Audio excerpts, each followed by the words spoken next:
Hi everybody, Phil from Jackson County Physical Therapy with another exercise in our exercise series.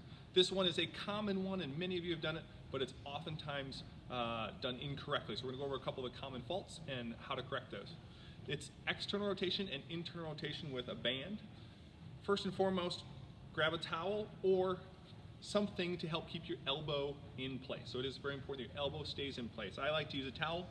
Other options would be just watching your elbow or putting your hand just lightly underneath the elbow to make sure it's in the same position, because we don't want your elbow moving around, okay? If you do use the towel, do make sure you're not actively squeezing the towel, because we don't want you to use those big muscles, okay? So that's the setup. The next thing you need is a band of some kind. So I got myself a band, I got the towel under my elbow. I'm gonna start with my hand towards my stomach, externally rotate, out to the side and back. As I do that, I want my shoulder blade gently squeezed back to pull my shoulder back so my shoulder doesn't dump forward. This is the bad position here. So shoulder blade back, externally rotate. Also, notice that elbow stays at 90 degrees. Okay, a common fault is people extend that elbow down, straightening the arm, thinking they're getting further to the side, when in fact all they did was straighten the elbow. Okay?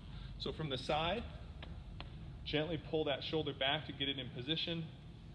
Rotate to the outside without letting that shoulder go forward. So this is a good position. This is a bad position. Another bad position, if you go out and you can't go any further and then you start rotating your whole body, that is also a bad position. So avoid those two things. For internal rotation, it's the exact opposite. So you're going to start in the position you ended in the outward position. Pull that shoulder back, and then pull your wrist towards your stomach, okay?